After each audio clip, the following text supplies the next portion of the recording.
Yes. तो हम लोग ना आज कुछ एक्रोनिम्स देखेंगे जिसके थ्रू हम लोग चैप्टर 1, चैप्टर 2 और चैप्टर 3 को ना गो थ्रू करेंगे।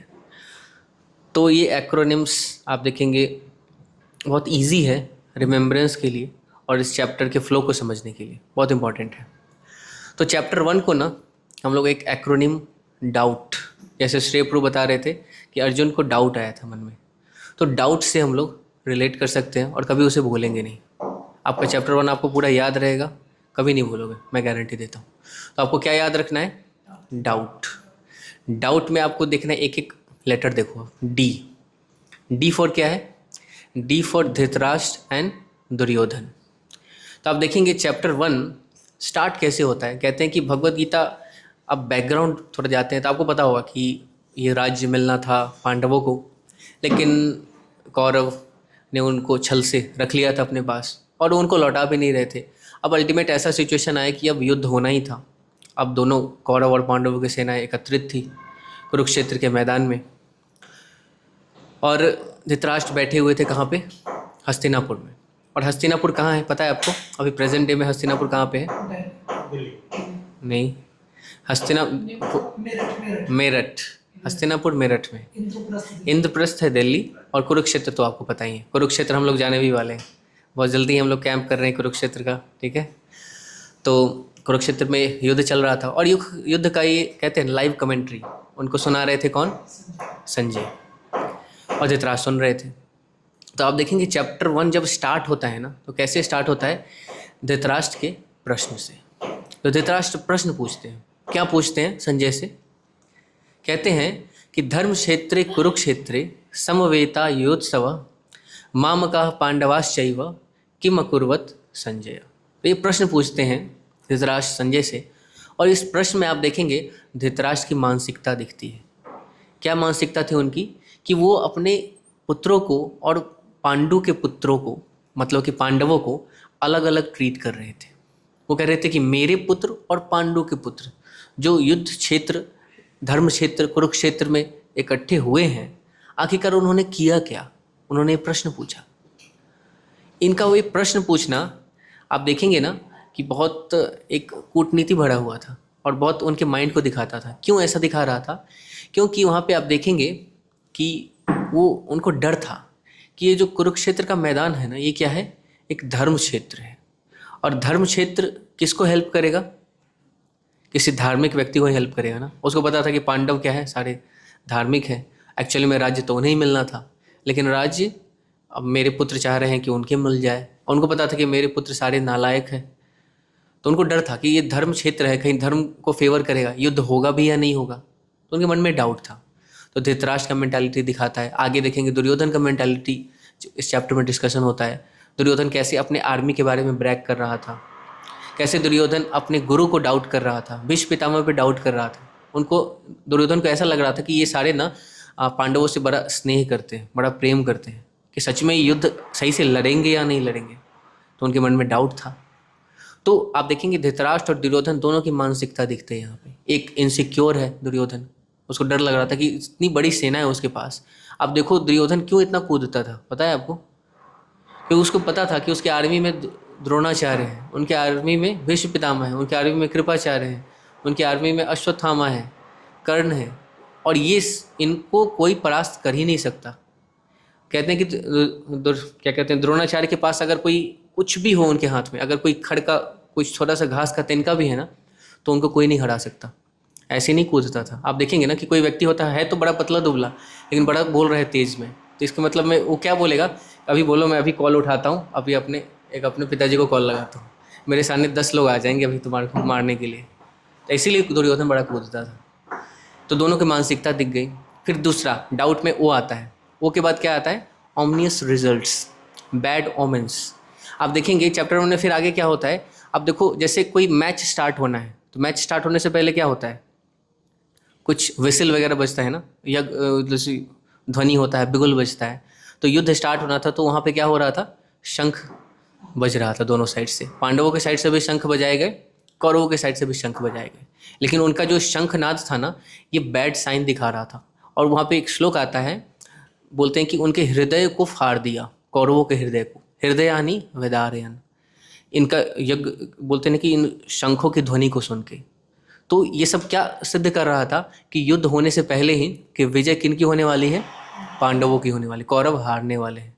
बैड साइंस दिख रहा था। और भी बहुत सारे रीजंस आप सबको बताया गया होगा चैप्टर 1 में कि अर्जुन के साथ भगवान स्वयं श्री कृष्ण है वहाँ पे, उनकी ध्वजा में हनुमान है, रथ दिया गया है उनको अग्निदेव के द्वारा, और जहाँ पे भगवान है, जहाँ पे अर्जुन है, वहाँ पे लक्ष्मी देवी भी है, और लक्ष्मी देवी गॉडेस ऑफ फॉर्च्यून। तो बोलते हैं कि सारे ऐसे साइंस दिख रहे थे ना कि पांडवों की विजय निश्चित है, पांडवों की विजय तो होनी ही है। अब DOU, यू क्या आता है, अनसर्टेन। उसके बाद अर्जुन क्या हो जाते हैं, अनसर्टेन हो जाते हैं कि अब मैं युद्ध करूं या ना करूं।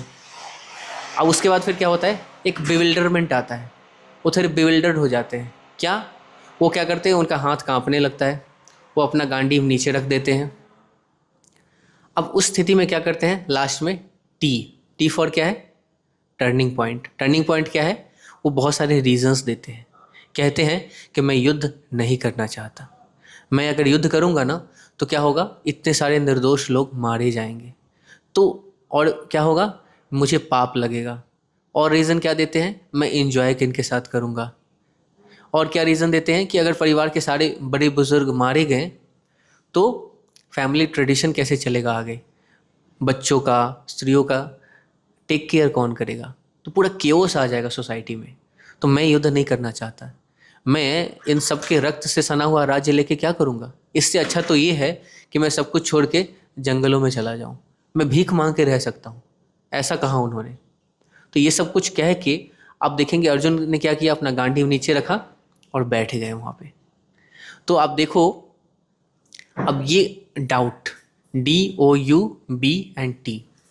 अब नेक्स्ट चैप्टर स्टार्ट होता है, चैप्टर 2 कहाँ से, यहीं से, कि अर्जुन का पोजीशन चेंज होगा। अर्जुन इससे पहले तक क्या थे, एक फ्रेंड थे, लेकिन अब उनका पोजीशन चेंज होगा, वो भगवान को अपना स्पिरिचुअल मास्टर, अपना गुरु स्वीकार करते हैं और खुद एक शिष्य बनते हैं। अब दोनों का पोजीशन चेंज हो चुका है। अब क्या होगा, अब भगवान, आप देखेंगे चैप्टर 1 में भगवान ने कुछ नहीं कहा, अब चैप्टर 2 में भगवान क्या करेंगे, उनके एक एक क्वेश्चन का आंसर देंगे। ऐसे अब चलने वाला है आगे। तो आप देखेंगे कि इस पूरे भगवद गीता में ना मेनली 5 सब्जेक्ट मैटर्स हैं जिनका डिस्कशन हुआ है। ठीक है, क्या है वो सब्जेक्ट मैटर्स, पता है, नहीं पता? तो 5 सब्जेक्ट्स मैटर हैं इस भगवद गीता में।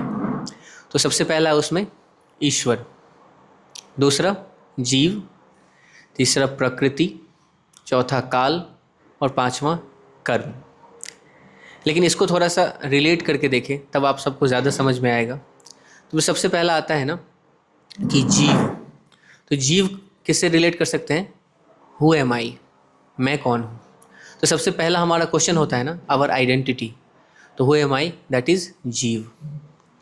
दूसरा आता है कि अब देखो हम हैं यहाँ पे, तो हम कहाँ पे हैं, वेयर एम आई। तो हेयर इन दिस प्रकृति, इन दिस मटेरियल वर्ल्ड, प्रकृति। अब कोई व्यक्ति यहाँ पे है तो कुछ एक्शन करेगा, कुछ कार्य करेगा ना, कुछ एक्टिविटीज़ करेगा, तो वो एक्टिविटीज़ क्या आ गई, कर्म।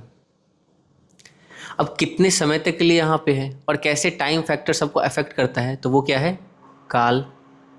अब ये सब कुछ जानने के बाद व्यक्ति ये सोचेगा ना कि क्या इसके बियॉन्ड भी कुछ है, इज़ देयर समथिंग बियॉन्ड, तो वो क्या है, गॉड।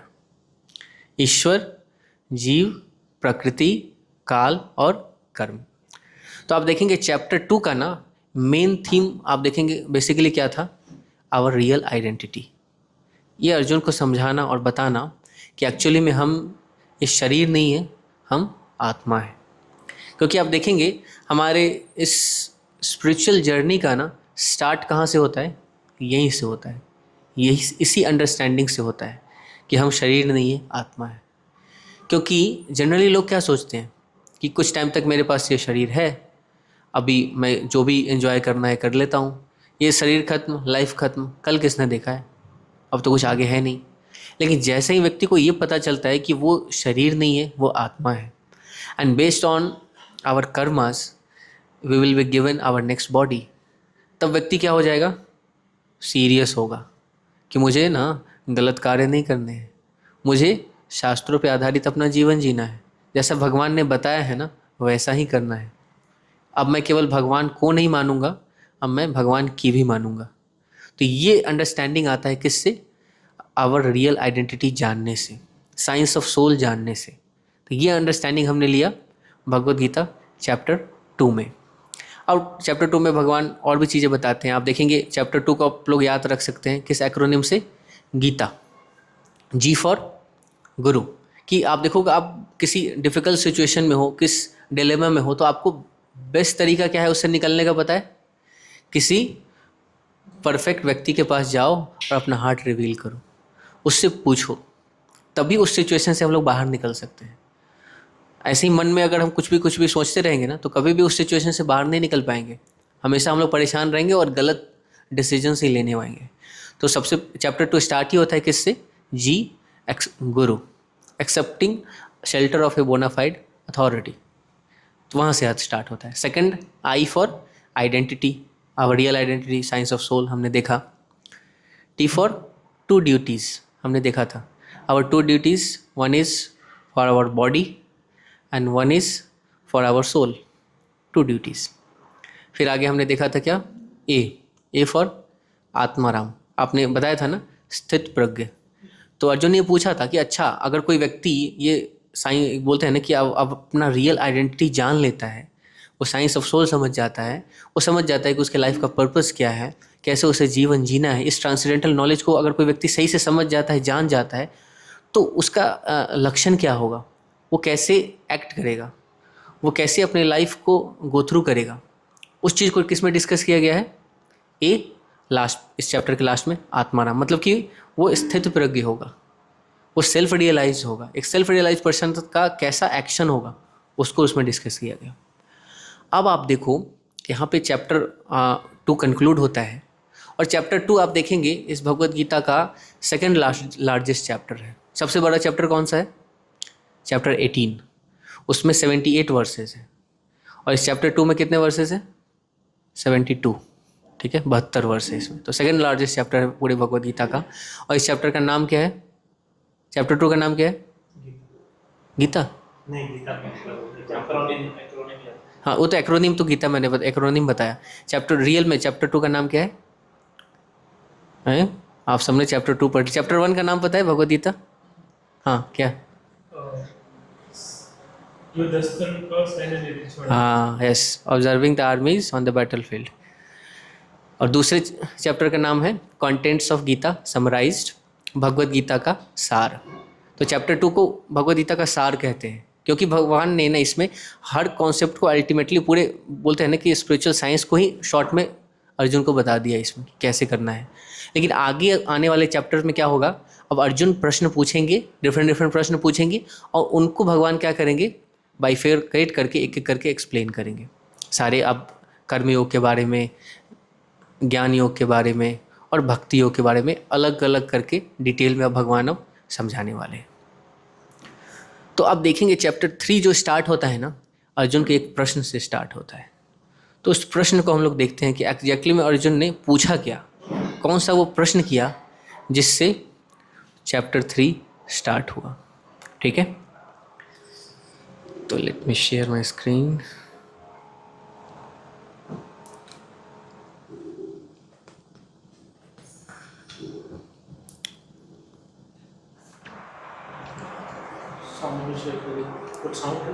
साउंड की ज़रूरत नहीं है, ठीक है, ठीक है, दिख रहा है ना, ऑनलाइन में दिख रहा है आप सबको। तो आपको ना मैं चैप्टर दिखाता हूँ, यस दिख रहा है, let me go to top.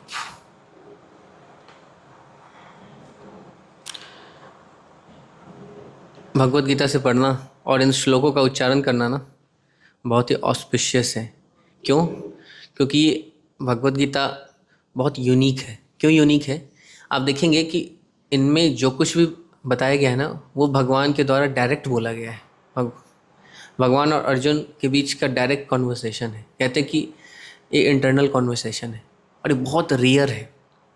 आप देखेंगे कहीं कहीं पे होगा कि कुछ डिस्कशन चल रहा है, भगवान के भक्त हैं जो भगवान की लीलाओं के बारे में बता रहे हैं, उनके ग्लोरीज को एक्सप्लेन कर रहे हैं, लेकिन भगवान यहाँ पे खुद गा रहे हैं। तो भगवान ने स्वयं ये बोलते हैं ना, ये श्लोक गाई है, इसलिए गीतोपनिषद भी इसे कहते हैं। तो कहते हैं कि केवल भगवत गीता के श्लोकों को पढ़ने का, उनको गाने का इतना महत्व है कि आप क्या बताएं। आप उसको नहीं से भी समझ पा रहे हो ना, फिर भी अगर कि एक बार पढ़ लो, उसका बहुत बड़ा महत्व है। अच्छा, हम लोग पढ़ते हैं, ठीक है।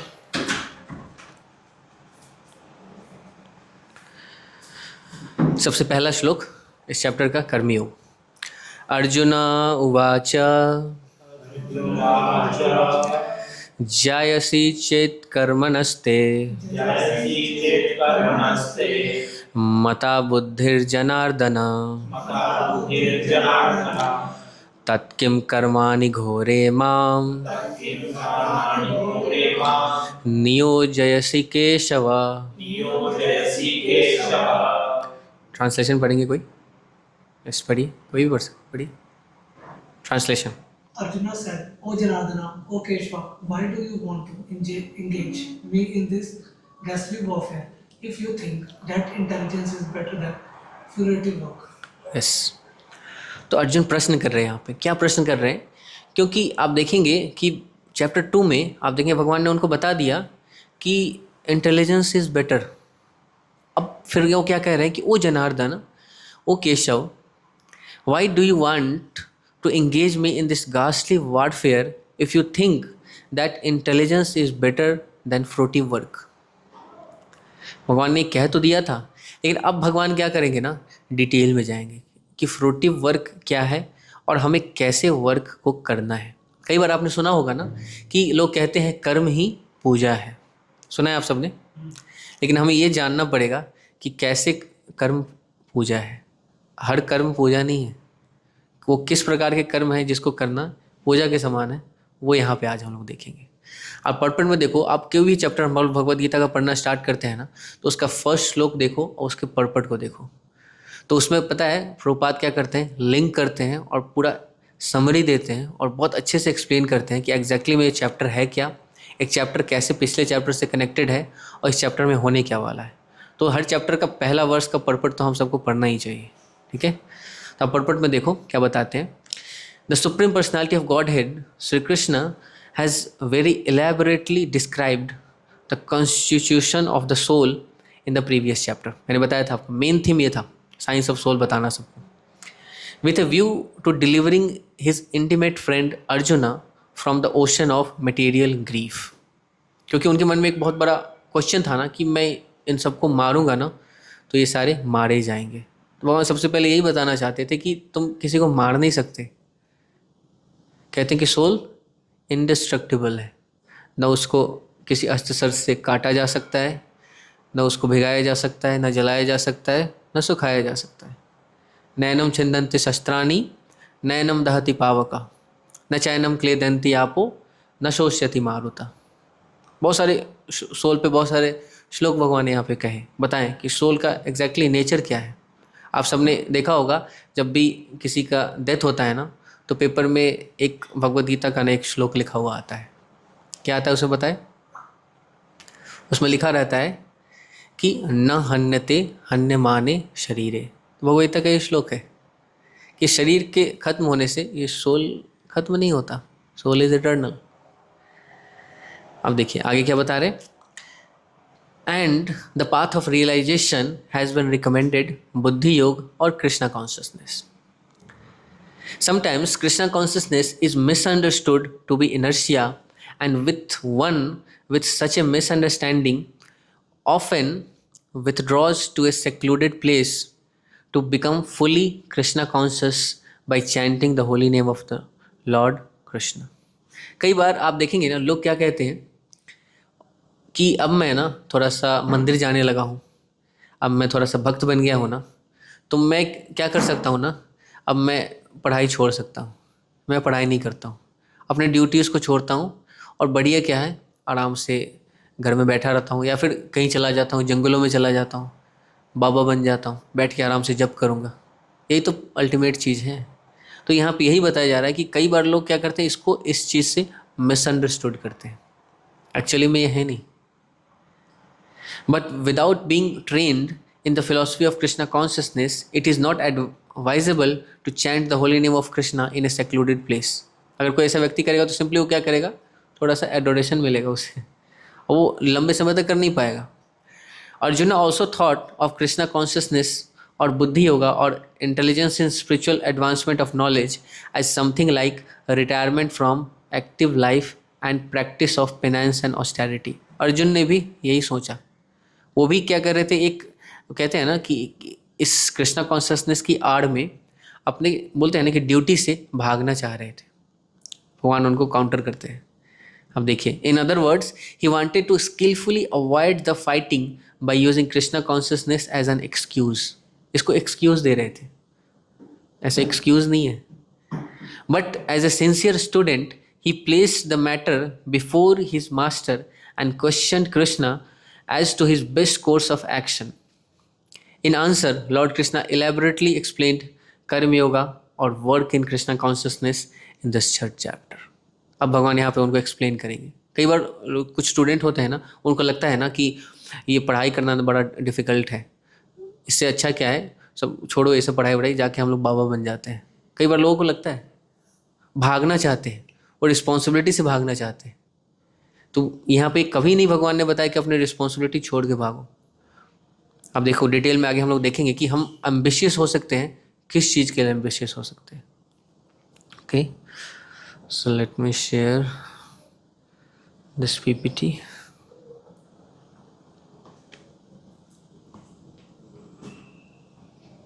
क्या दिख रहा है? ठीक है, ओके. ऑनलाइन क्या दिख रहा है?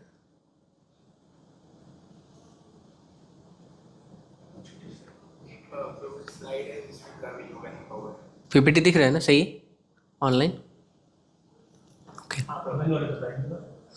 Yes yes, okay, yes. तो इस चैप्टर को ना मेनली हम लोग 4 पार्ट में डिवाइड करेंगे.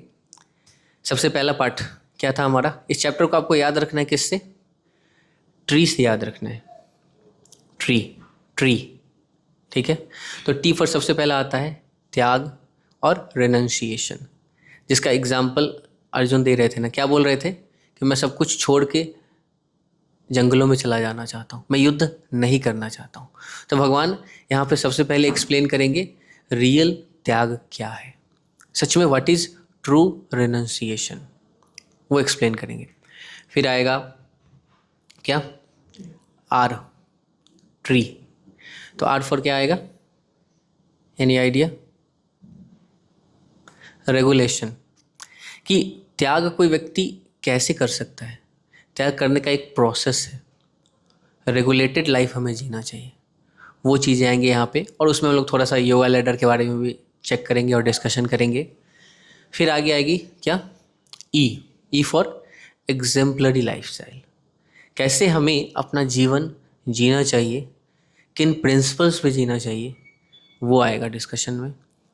और सबसे लास्ट में आएगा ई, फिर से इटर्नल एनिमी, मतलब our biggest enemy, our biggest challenge on this path of spiritual realisation. और यहाँ तक आप कह लो कि स्पिरिचुअल रियलाइजेशन के लिए तो बिगेस्ट एनिमी है ही वो, हमारे normal day to day life के लिए भी, और हमारे किसी भी फील्ड में सक्सेस होने से हमें वो रोकता है. वो एनिमी क्या है, उस एनिमी के बारे में हम लोग डिस्कशन करेंगे. ओके, तो आते हैं हम लोग 5th नंबर श्लोक में. यहाँ पे एक्चुअली में यही बताया गया है कि हर व्यक्ति ना, आप देखेंगे उसका नेचर क्या है, बाय डिफ़ॉल्ट एक्टिव. कहीं भी कोई व्यक्ति ना खाली शांत नहीं बैठ सकता. आपने सुन रखा होगा ना कि क्या कहते हैं, खाली दिमाग शैतान का घर है, सुना होगा ना. अगर आपके पास कुछ करने के लिए नहीं है ना, तो पता नहीं आप क्या क्या कर दोगे. कहा जाता है कि इसलिए बेस्ट क्या है, अच्छे चीज़ों में अपने आप को इंगेज रखो, ये रिकमेंड किया जाता है. तो आप देखो यहाँ पे क्या बताते हैं, कहते हैं यहाँ पे कि ना ही कश्चित क्षणमपि जातु तिष्ठति अकर्मकृत. कार्यते ही अवश्य कर्म सर्व प्रकृति जैर गुणे। क्या कह रहे हैं यहाँ पे कि everyone is force to act helplessly according to the qualities he has acquired from the modes of material nature. Therefore no one can refrain from doing something not even for a moment. कि default है, हम कुछ ना कुछ तो करेंगे ही। तो best चीज़ ये है कि हम लोग सच में ये जान ले और समझ ले कि हमें करना क्या है और कैसे करना चाहिए, हमारे लिए बेस्ट एक्शन क्या होगा। ये बहुत इंपॉर्टेंट है जान लेना। अदरवाइज़ हम लोग क्या करेंगे ना, गलत ही करेंगे, गलत चीज़ों में ही अपने आप को लगाए रखेंगे।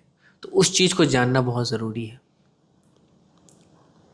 इसलिए यहाँ पे ये क्यों बता रहे हैं, क्योंकि अर्जुन क्या कह रहे थे कि मैं क्या चाहता हूँ ना, सब कुछ छोड़ के मैं ना पहाड़ों पे चला जाऊँ। अपने ड्यूटी को वो छोड़ना चाह रहे थे, वो फाइट नहीं करना चाह रहे थे। एक स्टूडेंट क्या है कि मैं पढ़ाई नहीं करना चाहता। एक क्या देखो, फैमिली का कोई एक लीडर है, वो कहे कि मैं वर्क नहीं करूँगा, आप पूरे फैमिली मेम्बर्स को बोले कि आप जाओ भाड़ में, मुझे कोई टेंशन नहीं है। तो अपने ड्यूटीज़ को कोई अगर व्यक्ति छोड़ रहा है, उसके लिए यहाँ पे बताया गया कि आप वो कितने समय तक कर पाओगे। उसके लिए आपका कुछ बोलते हैं ना कि बैकिंग होना चाहिए। अब यहाँ पे देखेंगे कि भगवान रेनुशिएशन को डिटेल में क्या बताते हैं कि सच में रियल रेनुशिएशन क्या है। तो कहते हैं कि हम लोग यहाँ पे 4 चीज़ें देखेंगे। ट्रू रेनुशिएशन, मिथ क्या जो हम लोग सोचते हैं, और उसमें रियल और फेक ऐसे ही आ जाएगा। और लास्ट में हम लोग देखेंगे कि what is the real way of developing detachment. ठीक है, तो आपको क्या लगता है व्हाट इज़ रिनंशिएशन? आप सबसे मेरा प्रश्न है, क्या लगता है? ऑनलाइन ऑफलाइन सबसे मेरा प्रश्न है, व्हाट इज़ रिनंशिएशन? यस, बताएंगे?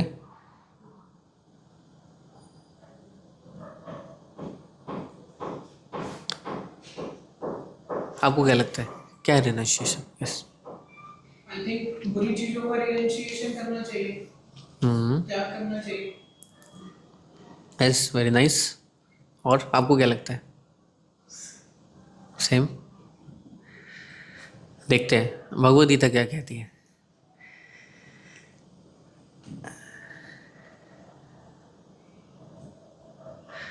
भगवद गीता कहती है कि ट्रू रिनंशिएशन क्या है? Detachment from possessiveness, detachment from enjoying propensities, detachment from क्या, वो माइंडसेट जो हम लोग सोचते क्या है कि we are ultimate, we are boss, सबको क्या करना चाहिए, मेरा सलाम करना चाहिए, सबको आके मेरा पैर छूना चाहिए, आई एम परफेक्ट, मेरे अंदर कोई कमी नहीं है। और भगवान तो पिक्चर में नहीं है यहाँ पे। वो व्यक्ति मानेगा ही नहीं कि भगवान भोगता है। व्यक्ति क्या मानेगा, I am the real enjoyer, सबको मुझे हेल्प करना चाहिए मेरे एन्जॉयमेंट में। ऐसे उस व्यक्ति की क्या होगा, नेचर होगा और उसका इच्छा होगा। और रेनुंशिएशन कभी ये नहीं कहता कि we have to stop our activities. Renunciation हमेशा यही कहता है कि हमें हमारे अंदर के जो कहते हैं ना कि रियल एनिमीज़ हैं, इंटरनल एनिमीज़ हैं, वो क्या है, lust, anger, greed, pride, envy, illusion, काम, क्रोध, लोभ, मद, मत्सर, ईर्ष्या। इन सारे दुर्गुणों को हमें छोड़ना, इनसे दूरी बनाना ही ट्रू रिनंसिएशन है। और कहते हैं कि अगर कोई व्यक्ति इस इंटरनल रिनंसिएशन को अचीव कर लेता है ना, तो एक्सटर्नली वो एक्चुअल में वो ट्रू रिनंसिएट हो जाता है। लेकिन अगर कोई व्यक्ति बाहरी दिखावे से क्या कह रहा है कि आई एम रिनंशिएट, लेकिन अंदर से क्या है, सबसे बड़ा अटैच व्यक्ति है। आप देखेंगे ना, वैराग्य अलग अलग तरह का होता है। एक वैराग्य होता है शमशान वैराग्य, एक वैराग्य होता है मरकट वैराग्य, एक वैराग्य होता है फल्गु वैराग्य, और एक वैराग्य होता है क्या, युक्त वैराग्य। तो आप देखेंगे भगवान यहाँ पे एक्सप्लेन करेंगे कौन सा वैराग्य, युक्त वैराग्य। तो सबसे पहला आता है शमशान वैराग्य। तो शमशान वैराग्य समझ में आ रहा है किसी को? होता क्या है शमशान वैराग्य? Any idea? Any idea? शमशान वैराग्य क्या हो सकता है? हाँ। कोई मर गया, उसको दफनाने के लिए, जलाने के लिए शमशान गए, वहाँ पे वो जो माहौल होता है रोने धोने का, तो वो देख करके अपने अंदर से डिटैचमेंट आ जाता है और फिर सब त्यागने का मन कर जाता है, सबसे मन उठ जाता है, वो होता है। यस, करेक्ट, वेरी नाइस, सही बताया उन्होंने। आप देखेंगे ना, जब कोई व्यक्ति शमशान में जाता है ना, अगर किसी उसके नियर डियर वन का डेथ हुआ है, किसी पड़ोसी का, फ्रेंड का, तो शमशान में उसे लेके जाते हैं। तो वहाँ पे आप देखेंगे ना, सब लोग क्या होते हैं, बड़े डिटैच होते हैं, बड़ी बड़ी बातें करेंगे, अरे इस संसार में क्या रखा है, आज यहाँ पे हैं कल नहीं रहेंगे, क्यों सब लोग एक दूसरे से द्वेष करते हैं, क्यों ईर्ष्या करते हैं, सबको एक दूसरे से प्रेम करना चाहिए। बड़ा वैरागी होते हैं, बड़ा डिटैच वहाँ पे शो करते हैं। लेकिन जैसे ही शमशान से बाहर निकलेंगे, फिर उनका ये स्टार्ट हो जाता है, अच्छा कल उसने मेरा ये पैसा लिया था, उसके घर पे ये है, उसके पास तो एक मर्सिडीज़ आ गई, मेरे पास तो अभी वैगनार ही है, वो बड़ा गलत कर रहा है, कैसे उसका ग्रोथ हो रहा है। फिर से वही सारा मटेरियल बुद्धि, सारा चीज़, सब कुछ आ जाएगा। लेकिन उस समय के लिए, कुछ टाइम के लिए, जब वो वहाँ पे थे तो बड़ा उनको वैराग्य दिख रहा था। तो इसे कहते हैं शमशान वैराग्य। एक होता है मरकट वैराग्य। मरकट का मतलब क्या होता है पता है? मरकट का मतलब बंदर, बंदर, मरकट बोलते हैं बंदर को। तो मरकट वैरागी में क्या होता है कि आप देखेंगे एक बंदर ना बहुत बड़ा वैरागी है। कैसे वैरागी है पता है क्या? जब तक उसको खाने को ना मिले। नहीं, मरकट ऐसा वैरागी है कि वो कपड़े भी नहीं पहनता। मरकट ऐसा वैरागी है कि उसके पास कोई घर नहीं है, कभी इस पेड़ पे, कभी उस पेड़ पे, कभी इधर से उधर, ऐसे ही घूमते रहता है। बंदर ऐसा है कि वो कभी भी कुछ भोजन पका वका के नहीं खाता, डायरेक्ट फल फ्रूट्स लेता है, ऐसे खा लेता है। आप देखो इतना वैरागी है वो। और आप देखो लेकिन कैसा वैरागी है वो, आप देखेंगे उसके न जाने कितने गर्लफ्रेंड्स हैं, पता नहीं क्या क्या क्या करता है। आप देखो तो वो सामने से व्यक्ति क्या दिखेगा कि मैं बड़ा वैरागी हूँ, लेकिन है वो अंदर से अटैच्ड। तीसरा, क्यों इसमें क्या है कि कोई व्यक्ति दिखाएगा कि देखो ना मेरे पास कपड़ा पहनता हूँ मैं, ना मेरे पास घर है, खाना भी मैं कैसा खा रहा हूँ, एकदम बॉइल्ड खा रहा हूँ, फ्रूट्स खा रहा हूँ, ये कर रहा हूँ। लेकिन ये सब चीज़ कर तो रहा है, ये बाहरी दिखावट तो है, लेकिन इंटरनली क्या है, मोस्ट अटैच्ड है। एक फिर वैराग्य क्या होता है, एक होता है फल्गु वैराग्य। फल्गु वैराग्य क्या होता है? आप बिहार कभी गए हैं? बिहार में गया गए हैं आप? सुना सुना है? नहीं, हाँ, गया के पास एक नदी है फाल्गु नाम से, हाँ, जहाँ के पास में गौतम बुद्ध ने बैठ के ज्ञान की प्राप्ति हुई थी उनको। ओके। तो आप देखेंगे गया में एक जगह है, विष्णुपाद मंदिर है, उसके जस्ट पीछे फल्गु नदी है। तो फल्गु नदी बहुत स्पेशल है। फल्गु नाम क्यों है स्पेशल? क्योंकि आप ऊपर से देखेंगे ना तो आपको एकदम सूखा हुआ लगेगा, रेत दिखेगा। लेकिन थोड़ा सा मिट्टी हटाएंगे ना, बालू हटाएंगे, रेत हटाएंगे, तो नीचे आपको क्या दिखेगा, पानी। तो वो नदी ऐसा है ना, ऊपर से एकदम खाली दिखेगा, लेकिन थोड़ा सा इसे हटाए पानी। तो मतलब कि व्यक्ति आप देखो सामने से क्या दिखेगा कि ही इज़ अ मोस्ट रेनशिएट, बड़ा ये सिद्ध पुरुष है, बड़ा ज्ञानी है, ये तो एकदम सन्यासी टाइप का है। लेकिन जैसे ही थोड़ा सा उसके आप देखो, उसके आप उससे बात करो, उसके डीप उससे थोड़ा सा डिस्कशन करो, फिर पता चल क्या चलेगा, अंदर में तो इसका सब कुछ बोलते हैं कि भरा पड़ा है, सारा बोलते हैं ना कि सारे गंदगी भरी पड़ी है। तो अंदर में सब कुछ है, बस ऊपर से थोड़े समय के लिए वो सूखा पड़ा है, कुछ समय के बाद तुरंत वो फिर से वो उभर के बाहर आ जाता है पानी। तो उसे कहते हैं फल्गु वैराग्य। लेकिन आप देखोगे हमारा कृष्णा कॉन्शियसनेस क्या है, दिस इज युक्त वैराग्य। युक्त वैराग्य का मतलब क्या है कि हम उन सारे एक्टिविटीज़ को करते हैं, लेकिन हमारे सेंटर में क्या होता है, सेंटर में हमारे कृष्णा है। सेंटर में हमारा ये मोटिव नहीं है कि मैं एंजॉयर हूँ, हमारा अल्टीमेट मोटिव क्या है, Krishna is the supreme enjoyer. और मैं सारे एक्टिविटीज़ केवल और केवल किस चीज़ के लिए कर रहा हूँ, भगवान की प्रसन्नता के लिए, भगवान की सेवा के लिए। कहते हैं कि मैं अगर ऑफिस भी जा रहा हूँ ना, मैं ऑफिस जा रहा हूँ तो क्यों जा रहा हूँ, इससे क्या होगा, मेरा स्पिरिचुअल लाइफ स्ट्रांग होगा। कैसे? मैं ऑफिस जाऊँगा, I will earn some money, उस मनी से मैं अपना भी टेक केयर करूँगा, अपने परिवार का भी टेक केयर करूँगा, और उससे मैं इस कहते हैं ना कि ऐसा एक फेवरेबल एनवायरनमेंट क्रिएट करूँगा जिससे कि मुझे अपने लाइफ के ultimate goal, that is realising our self, realising God and developing love for God, ये चीज़ मैं अचीव कर पाऊँ, then that work is good, then that work comes under worship. उसे हम लोग कहते हैं अकर्म। दैट इज़ क्या है? युक्त वैराग्य। आप देखो, एक व्यक्ति, नॉर्मल व्यक्ति है, वो मार्केट जा रहा है, सब्जी खरीदा, घर पे लेके आया, दिया घर पे, कुक किया, खा लिया। लेकिन अगर कोई एक डिवोटी है, वो भी मार्केट जाता है, वो भी सब्जी लेता है, घर पे लेके आता है, लेकिन उसका माइंडसेट क्या है? डिवोटी क्या सोचेगा? आज ना देखो अभी गाजर का सीज़न है, तो मैं मार्केट जाता हूँ ना, फ्रेश गाजर लेके आता हूँ, और मैं क्या करूँगा, भगवान के लिए ना सबसे पहले गाजर का हलवा बनाता हूँ, भगवान को ऑफ़र करूँगा। तो उस माइंडसेट से गया, प्रॉपरली वो चूज़ करके लाया, घर पे गया, प्योरिटी के साथ वो उसको कुक किया, भगवान को भोग लगाया, फिर वो खुद भी लिया, अपने परिवार वालों को भी दिया, और दूसरों को प्रसाद के रूप में वो बांटा भी। अब देखो, एक्शन तो दोनों ने सेम किया बाहरी दृष्टि से देखो तो, लेकिन इंटरनली देखो, दोनों का थॉट प्रोसेस डिफरेंट है। एक को वो क्या कर रहा है, वो कर्म बंधन में बांध रहा है, दूसरे का वो वही सेम वर्क उसे क्या कर रहा है, उसे लिबरेट कर रहा है। That is difference.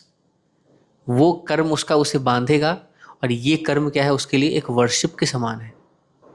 तो हमें हर चीज़ का बोलते हैं ना कि उसका इंटरनल पकड़ना है। वो चीज़ अगर हमने पकड़ लिया ना, देन वी आर परफेक्ट। कहते हैं कि आपका जॉब करना, आपका कहते हैं कि ऑफिस जाना, सब एक भगवान की सेवा में काउंट हो जाएगा, अगर प्रॉपर मूड के साथ हम लोग करते हैं तो।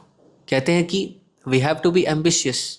कभी ऐसा नहीं बोला गया कि हमें एम्बिशियस नहीं होना है। We have to be ambitious for क्या? Ambitious for our ultimate goal. कहते हैं कि आप एम्बिशियस बनो, आप CEO बनो, आप बड़े IAS ऑफिसर बनो, लेकिन उस बनने के बाद ये मत भूल जाओ कि अल्टीमेट ये हमारा गोल नहीं था। वो हमने वो चीज़ अचीव किया है, लेकिन वो चीज़ हमें क्या करेगा, हमारे रियल गोल को अचीव करने में मुझे हेल्प करेगा। वो चीज़ अगर हमारे माइंड में है ना, then we are on the right path. ये ध्यान रखना है। वही है कि spiritual life means living the family, this is myth. तो रियल और फेक क्या है? Spiritual advancement is determined by purity of our thoughts. Fake क्या है? Disturbance to society. आप देख रहे होंगे आजकल क्यों कहते हैं कि संत समाज इतना बदनाम है। क्यों बदनाम है? कि जनरली लोग क्या कहते हैं ना, बस फेक दिखाते हैं कि आई एम रिनंशिएट, लेकिन अंदर से सब कचड़ा भरा पड़ा रहता है। वही क्या करते हैं, सोसाइटी में डिस्टर्बेंस लाते हैं, जिसके कारण पूरा संत समाज बदनाम होता है। तो कहते हैं कि we have to be firm. हमारे प्रिंसिपल्स को हमें फॉलो करना चाहिए। That is very important. अगर वो हम लोग करते हैं ना, तभी कहते हैं कि हम भी सही तरीके से रहेंगे, हम भी अपने गोल को अचीव करने के लिए अग्रसर होते रहेंगे और आगे बढ़ते रहेंगे, और बाकी सबको भी हेल्प करेंगे। ये ध्यान रखना है हमें। This is the main thing. अब हम लोग आते हैं कि एक्चुअली में हमें कैसे वर्क करना चाहिए। ठीक है, तो वो आप सबने अभी देखा और मैंने आप सबको बताया भी। उसी को यहाँ पे भगवान कहते हैं इस श्लोक संख्या 9 में। ठीक है, तो एक बार हम लोग रिसाइट करते हैं इस वर्स को। आप सब रिसाइट करना मेरे साथ। ठीक है, यज्ञार्थ कर्मणो अन्यत्र लोकोयम कर्म बंधना तद अर्थम कर्म कौन्तेय मुक्त संगः समाचर। यस, तो आप देखिए यहाँ पे क्या कह रहे हैं भगवान कि work done as a sacrifice for Vishnu has to be performed, otherwise work causes bondage in this material world. Therefore, O son of Kunti, perform your prescribed duties for his satisfaction, and in that way you will always remain free from bondage. कहते कि उस bondage से हम लोग free रह पाएंगे कब? जब हम लोग इस अंडरस्टैंडिंग के साथ कार्य करेंगे। तो इसी अंडरस्टैंडिंग के साथ तो what is the real way of developing detachment? Work for the satisfaction of Krishna, that is the real way. Freedom from sin and we will go to spiritual world. और इस वर्ल्ड में रहते हुए भी हम लोग क्या होंगे? पीसफुल होंगे और हैप्पी होंगे। ये हमें ध्यान रखना है। मुझे आप थोड़ा इलैबोरेट करके समझाएंगे? यस। तो जैसे अभी इतने देर से मैं यही एलेबोरेट कर रहा था कि कैसे हमें कार्य करना है। तो देखेंगे, कहते हैं कि 3 प्रकार के कर्म हैं। एक होते हैं कर्म, एक होते हैं विकर्म, और एक होते हैं अकर्म। कर्म क्या हो गए? शास्त्रों के आधारित कर्म, शास्त्रों में जो चीज़ बताया गया है उसे करना। मतलब कि हम लोग अच्छे कार्य करेंगे तो उसका अच्छा रिजल्ट आएगा, उसे कर्म कहते हैं। विकर्म क्या है? एकदम अपोजिट। शास्त्रों में जिस चीज़ के लिए मना किया गया, अगर कोई उसे करेगा तो उसका क्या होगा? बैड रिजल्ट्स आएगा, सिन, आपको पाप लगेगा। लेकिन आप देखेंगे कि ये 2 कर्म और विकर्म, ये दोनों क्या करते हैं ना, अल्टीमेटली व्यक्ति को बांधते हैं। वो बॉन्डेज का कारण होता है। कैसे? एक है, आप देख लेंगे कि एक है लोहे की जंजीर और एक है सोने की जंजीर, लेकिन जंजीर तो दोनों है। विकर्म हो गई लोहे की जंजीर और कर्म हो गई सोने की जंजीर। कैसे? अगर कोई व्यक्ति बहुत अच्छा कार्य करता है, फ्रूटिव वर्क करता है, बहुत अच्छे कार्य करता है, तो उसे अच्छा रिजल्ट मिलेगा। और उस अच्छे रिजल्ट के लिए उसे क्या करना पड़ेगा? फिर से नहीं, उसे फिर से इस मटेरियल वर्ल्ड में जन्म लेना पड़ेगा। सोचो, आपने बहुत कुछ अच्छा किया तो आपको उस अच्छी चीज़ का रिजल्ट भी तो मिलना है, तो आपको फिर से बर्थ लेना पड़ेगा। और कहते हैं कि इस वर्ल्ड में आना और जन्म लेना ही बड़ा टेंशन वाला कार्य है, बड़ा प्रॉब्लम है। बोलते हैं कि 4 प्रॉब्लम है इस ह्यूमन लाइफ की। उसमें सबसे पहला क्या है पता है? बर्थ, जन्म। क्योंकि जैसे ही व्यक्ति के जन्म होगा ना, उसके बाद बाकी सारी चीज़ें स्टार्ट हो जाएगी। कैसे? जन्म के बाद व्यक्ति बूढ़ा होगा, उसके बाद व्यक्ति बीमार भी पड़ेगा, और लास्ट में उसकी मृत्यु भी होगी। और आप देखोगे हर चीज़ बहुत पेनफुल है और कोई नहीं चाहता। अब सब चाहते हैं क्या है? वो हमेशा यंग रहे। सब चाहते हैं कि वो कभी बीमार ना पड़े। कहते हैं ना, कहते हैं कि birth, death, old age and disease, जन्म, मृत्यु, जरा, व्याधि, ये 4 प्रॉब्लम से व्यक्ति घिर जाता है जैसे ही इस मटेरियल वर्ल्ड में आता है। तो कहते हैं कि अगर अच्छी चीज़ें भी करेंगे ना, तो उस अच्छी चीज़ों का भोग करने के लिए फिर भी हमें क्या करना पड़ेगा? इस मटेरियल वर्ल्ड में आना पड़ेगा। और यहाँ पे आके फिर हम लोग फंस जाएंगे प्रॉब्लम में। आदि दैविक, आदि भौतिक, आध्यात्मिक, इन सारे क्लेशों में हम लोग पड़ जाएंगे। अब देखो, कोई व्यक्ति पढ़ाई करना चाहता है, बच्चे को देखो बड़े पीट पीट के उसे भेजना पड़ता है कि स्कूल जाओ, थोड़ा पढ़ाई करो। कोई व्यक्ति ऑफिस में जाके जॉब करना चाहता है, नहीं चाहता कोई करना जॉब, लेकिन करना पड़ता है। यहाँ पे आए हैं तो करना पड़ेगा, फंस गए आप। तो इन सारी चीज़ों में व्यक्ति फंस जाता है। अच्छे कर्म करने के बाद भी अगर कोई बुरे कर्म करता है तो उसका तो रिजल्ट बुरा है ही। व्यक्ति को उसके हिसाब से उसको शरीर मिलेगा, उसको नरक में जाके अलग अलग यातनाएं सहनी पड़ेगी। ये तो आ गया दिक्कत। अब दोनों चीज़ हमें बांध रहा है, तो अल्टीमेटली हमें उससे बाहर क्या निकालेगा? तो तीसरे प्रकार के कर्म है, वो क्या है? अकर्म। अकर्म मतलब वो न्यूट्रल है, ना उसका पॉजिटिव रिएक्शन है ना निगेटिव रिएक्शन है। कैसे कर्म? वही अकर्म क्या है? कृष्ण कॉन्शियस कर्म, भगवान को सेंटर में रख के किया गया कार्य, वो है अकर्म। और वही है क्या? Working for the satisfaction of Krishna, that is the main thing. वैसे हमें कार्य करने हैं। कहते हैं कि हमें ये मानना है कि अगर मुझे इस फैमिली का एक लीडर बनाया गया है, तो मुझे भगवान ने एक जिम्मेदारी दी है कि मुझे इनका टेक केयर करना है। तो उस सेंस में अगर हम लोग कार्य करते हैं तो दैट विल कम अंडर क्या? अकर्म। कोई व्यक्ति अगर ये सोचे कि ये जो मैं वर्क कर रहा हूँ ना, इसका जो रिजल्ट आएगा ना, इसका भोक्ता मैं हूँ और मैं ही इसका एंजॉयर हूँ, तो दैट इज़ रॉन्ग। हमें ये सोचना चाहिए कि चाहे मैं कुछ भी कर रहा हूँ, उसका अल्टीमेट पर्पस क्या है? कि मुझे इंटरेस्ट किया है भगवान ने इन सब लोगों का टेक केयर करने के लिए, मुझे एक एज ए केयर टेकर भगवान ने अपॉइंट किया है, तो मैं अपनी ड्यूटी को क्या करूँगा? परफेक्टली करूँगा। उस भाव से और इस भाव से कि अल्टीमेटली ये सारी चीज़ें हमें किस चीज़ में हेल्प करेगी, अल्टीमेटली भगवान को कनेक्ट करने में, भगवान से हमारा जो खोया हुआ जो प्रेम है ना उसको फिर से रीडेवलप करने में हेल्प करेगा। इस अल्टीमेट लक्ष्य के साथ अगर हम लोग कार्य करते हैं ना, then we are perfect, then we are doing that work which will not bind us. ये ध्यान रखना है। तो आप देखो हमारा हर कार्य इस चीज़ में आ सकता है। तो यही आता है 2 ड्यूटीज़। आप देखेंगे यहाँ पे क्या आता है, हमारे 2 ड्यूटीज़ क्या आ गया, balancing our duties of body and mind plus duties of soul. Body and mind के लिए आप अपने नियत कर्म कर रहे हो for taking care of our body, your family members, और साथ ही साथ duty towards soul, duty towards your self. आपके खुद के लिए आपका ड्यूटी क्या है, क्या है duty, offering our results of our daily work to Krishna. हमारा ड्यूटी क्या है, भक्ति करना, that is our real duty. अगर वो चीज़ अगर हम लोग मिस कर रहे हैं तो कहते हैं कि अपने, हम लोग कहते हैं ना कि अपने इस प्रेजेंट ड्यूटीज़ और प्रेजेंट गोल के चक्कर में हम अपना अल्टीमेट गोल भूल चुके हैं। तो उसे हमें इससे ध्यान रखना है। वो चीज़ अगर भूल गए ना तो बाकी सब क्या हो जाएगा, वेस्ट उसे कहते हैं।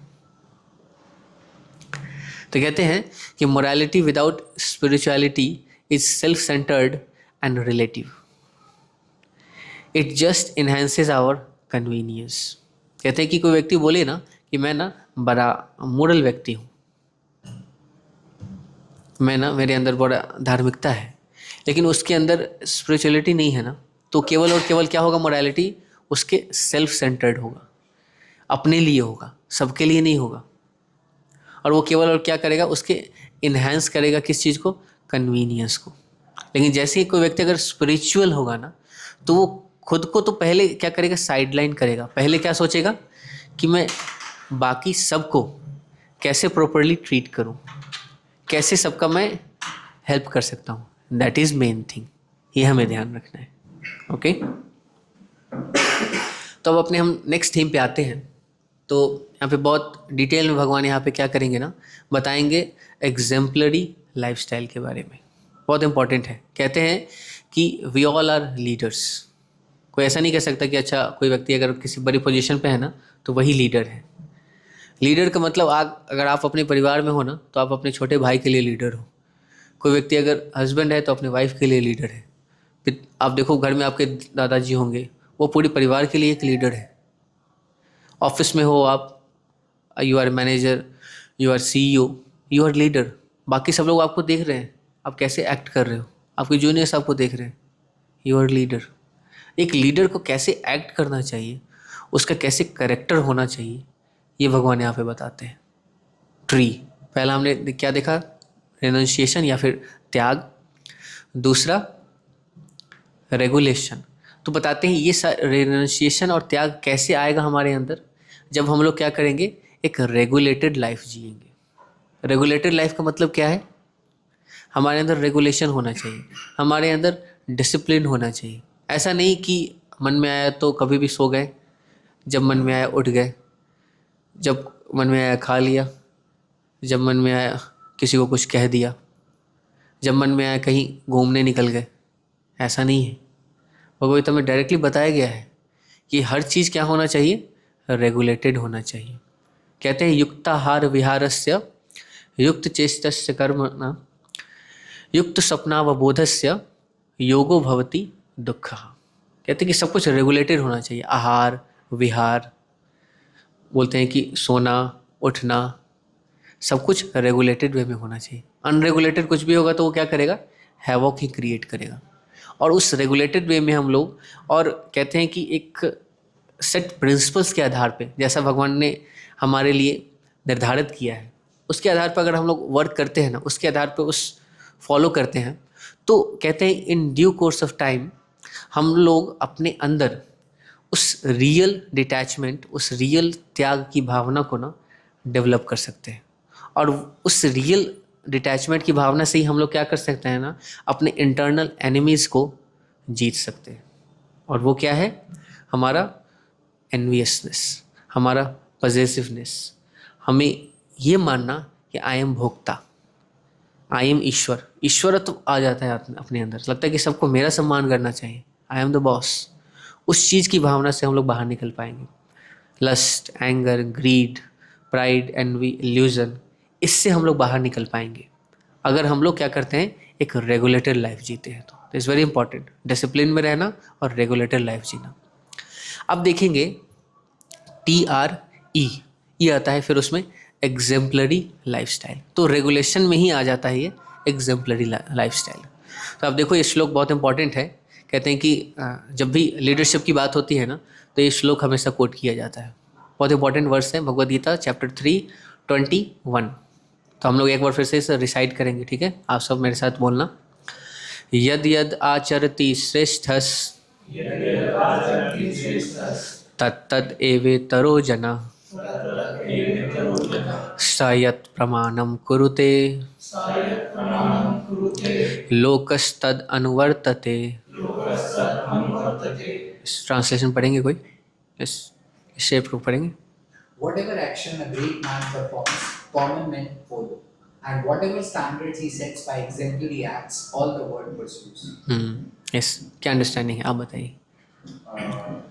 Whatever actions a man takes, common man usually follow them, and whatever standards he sets, as in we have some sets and rules, and common man usually follows them. तो एक किस सेंस में बताया जा रहा है ये? आपने देखा होगा ना कि जो कोई व्यक्ति अगर किसी हायर पोजीशन पे है ना, तो कहते हैं कि उसको बहुत सारे लोग फॉलो करते हैं। वो कुछ भी अगर करता है ना, तो बाकी सारी जनता क्या करती है, उसको आंख मूंद के फॉलो करती है। तो कहते हैं कि जो ग्रेट मैन है ना, वो कोई भी एक्शन करता है ना, कॉमन मैन उसे फॉलो करती है। तो यहाँ पे ये बताया जा रहा है कि उन ग्रेट मैन का क्या आचरण होना चाहिए, उनका कैसा कैरेक्टर होना चाहिए। क्योंकि अगर हमें पता नहीं होगा ना, तो हम किसी भी व्यक्ति को अपना आदर्श, अपना बोलते हैं ना एक आइडियल बना के रखेंगे, और हमें पता चलेगा कि that person is not to be considered as an idol. वो पता नहीं क्या था, उसका आचरण कैसा था। हमें तो सामने क्या कहता था, ये गलत है, ये मत करो, और खुद रूम में जाके बैठ के पता नहीं क्या क्या करता था, देखता था। अभी आप देखो पूरा वर्ल्ड इस चीज़ के कारण फंसा पड़ा है। अभी क्या न्यूज़ में चल रहा है, क्या चल रहा है? नहीं, एक और चीज़, एक कैरेक्टर पे आ रहा है, बड़े बड़े लीडर्स के कैरेक्टर पे। हाँ, एप्स्टीन फाइल्स। आप देखो बड़े बड़े लीडर्स हैं, सारे के सारे वर्ल्ड लीडर्स हैं, जिनको सब लोग फॉलो करते हैं। वो लोग कहाँ पे हार गए? अपने कैरेक्टर पे हार गए। कहते हैं ना कि lust, anger, greed, pride, envy, illusion, इससे हार गए। बड़े बड़े लीडर्स थे, धुरंधर थे, लेकिन वो यहाँ पे हार गए। एक स्टोरी आता है कि एक बार सिकंदर कहीं जा रहा था, तो पहुँचता है, तो वहाँ पे कोई व्यक्ति उसको सेंटली पर्सन एक दिखता है, वो वहाँ पे बैठा होता है। उसके सामने जब आप जाता है ना, तो क्या करता है, वो हंस देता है। तो सिकंदर पूछता है कि तुम हंसे क्यों? तो मैं तो अब देखो मैं पूरे वर्ल्ड लीडर हूँ, मेरे बोलते हैं ना कि मेरे अधीन है, मेरे सामने तो कोई इधर उधर कुछ कर नहीं सकता, सब मेरे गुलाम हैं, तो तुम हंस कैसे दिए मेरे सामने? तो वो कहते हैं कि तुम ना मेरे दास के दास हो। तो सिकंदर को समझ में नहीं आया, दास के दास, मैं किसका दास हो गया? तुम मेरे सर्वेंट के सर्वेंट हो, उस साधु ने उसे कहा। आपको समझ में आया ऐसा क्यों कहा उसने? क्यों? कैसे? जो मन है वो साधु का दास है, और जो सिकंदर है वो अपने मन का दास है। Yes, somehow relatable. साधु क्या कहता है कि I have conquered my these enemies, lust, anger, greed, pride, envy, illusion, और आप क्या हो? इन्हीं सब के दास हो, इसके चक्कर में आप फंसे पड़े हो। So you are servant of my servant, आप मेरे दासों के दास पड़े हो। तो उसे बड़ा झटका लगता है। तो कहते हैं इट्स वेरी इंपॉर्टेंट कि हम ये एक समझें कि एक लीडर के अंदर कैसी क्वालिटीज़ होनी चाहिए। कहते हैं कि हमें ना अपने आचरण से शिक्षा देना चाहिए। हम जैसा करते हैं ना वैसा ही लोग फॉलो करेंगे और देखेंगे। कहते हैं कि लोग ये नहीं देखेंगे कि आप क्या बोल रहे हो, लोग क्या देखते हैं बताएं, आप क्या कर रहे हो। बोलते हैं कि अच्छा मैनेजर साहब है ना, हमेशा कहते हैं ये करो, पूरा डेडिकेटली वर्क करो, लेकिन खुद तो मैं देखता हूँ शाम को 4 बजे ही निकल जाते हैं, ऑफिस में दिखते नहीं, और हमसे क्या एक्सपेक्ट करते हैं कि 7 बजे तक बैठो यहाँ पे। ऐसे कैसे चलेगा? खुद तो महीने में 10 दिन छुट्टी लेके गायब रहते हैं और हमें छुट्टी लेने से मना करते हैं। देखिएगा ना, आप बच्चों को बोलोगे कि क्या कहते हैं मोबाइल यूज़ नहीं करना है, ये बच्चे क्या देखेंगे, पिताजी खुद दिन भर शॉर्ट्स देखते रहते हैं, क्या करेंगे? तो कहते हैं कि जो चीज़ आप बता रहे हो ना, कहते हैं कि उसको पहले खुद फॉलो करो। कहते हैं कि you have to walk what you talk. वो चीज़ आप करोगे ना तब वो कुछ फ्रूटफुल है, अदरवाइज कोई इम्पैक्ट नहीं रहेगा आपके कहने पे। आप देखो, आपने एक स्टोरी सुना होगा कि एक बार माँ ना एक अपने बच्चे को एक साधु के पास लेके जाती है। क्यों लेके जाती है? क्योंकि उसके बच्चे को ना मीठे खाने का बड़ा लत होता है। वो कभी इतना मीठा खाता था ना, उसके दांत वात सब सड़ गया था, वो छोड़ नहीं रहा था मीठा खाना। तो माँ कहती है कि इनके पास ले जाती हूँ ना, सबने से मैंने सुन रखा है, ये जो कहते हैं वो उसको व्यक्ति फॉलो करता है। ठीक है, उनके पास ले गई वो, लेकिन उनसे पूछा कि आप कुछ इसको कहिए मेरे बच्चे को मीठा खाना छोड़ दे। तो साधु क्या कहते हैं पता है? क्या कहते हैं? आपने सुन रखा है, क्या कहते हैं? कि नेक्स्ट वीक आना अभी। हाँ, यस। तो नेक्स्ट वीक फिर ये लोग पहुँचते हैं, फिर क्या होता है? फिर वो साधु कहते हैं कि मैं तब तक इनको गाइड नहीं कर सकता बच्चे को जब तक मैं उस चीज को खुद कॉन्कर ना कर लूं। मैं भी पहले मीठा खाता था, मैंने छोड़ दिया, अब मैं इसको यस। तो नेक्स्ट वीक जब वो पहुंचती है ना माँ, तो बोलती है कि अच्छा अब क्या होगा? तो सीधे वो बच्चे को जाके कहते हैं कि आप ना अब से मीठा खाना छोड़ दो या कम कर दो, ऐसा करके उन्हें बोला। तो बच्चे ने भी एकदम तुरंत बोला ओके थैंक यू, मान लिया। तो उनकी माँ हैरान हो गई। तो बस एक ही लाइन तो कहना था, उस समय भी कह देते, उस समय क्यों नहीं कहा? तो वही बताते हैं कि उस समय मैं खुद मीठा खाता था, तो मैं इसको कैसे कह सकता था। मेरी वाणी में ना वो पावर नहीं होता। ट्रांसफॉर्मेशन तब आता है जब आप जो चीज़ कह रहे हो ना वो चीज़ खुद फॉलो कर रहे हो। कहते हो कि आप खुद डाउन टू अर्थ नहीं हो, खुद आप फील्ड में जाके वर्क नहीं कर रहे हो और एक्सपेक्ट कर रहे हो अपने जूनियर से कि वो आपके कहने पे एक बार दौड़ जाए और कार्य कर दे। कभी नहीं हो पाएगा ये सारी चीज़। तो ये सारी चीज़ों को हमें समझना चाहिए। To set an example for others to follow. Yes, बहुत इंपॉर्टेंट है कि चूज़ योर लीडर केयरफुली। कहते हैं कि select a bona fide devotee like Prabhupada और पर्सनालिटीज़ फ्रॉम स्क्रिप्चर्स। वो हमारे आइडियल होने चाहिए। ऐसा नहीं कि कोई भी अरे गरे व्यक्ति को हम लोग अपना आइडियल बना लें, ये ध्यान रखना है, बहुत इंपॉर्टेंट है। क्योंकि to set an example for others to follow, leaders shape the society. बहुत इंपॉर्टेंट है। क्यों? क्योंकि एक लीडर के ऊपर ना बहुत जिम्मेदारी है, उनसे बहुत सारे लोग क्या होते हैं, कनेक्टेड होते हैं। अगर कोई लीडर अगर कोई गलत करता है ना, तो आप देखोगे पूरा जितने लोग उससे कनेक्टेड है उससे प्रभावित होते हैं। बहुत इम्पॉर्टेंट है। कहते हैं आप सबने ये एक सॉन्ग सुन रखा होगा, ये इससे बहुत रिलेटेड है, इसलिए मैं आपको बताना चाहता हूँ। एक किशोर कुमार ने गाया था, एक सॉन्ग है, बहुत फेमस है, आपने सुन रखा होगा कि मझधार में नैया डोले तो माझी पार लगाए, माझी जो नाव डुबोए उसे कौन बचाए।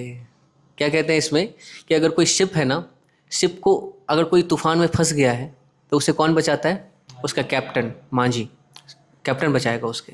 लेकिन उस शिप को, अगर कोई शिप ऐसा शिप है जिसको डुबाने पे उसका कैप्टन ही लग जाए, तो उस शिप को कौन बचा सकता है? तो सोचो, एक जो लीडर है ना उसको कहते हैं समाज का एक कैप्टन बोलते हैं, माझी बोलते हैं। कहते हैं कि एक बोलते हैं, आपने सुना होगा, बताते हैं कि गुरु को क्या कहा जाता है?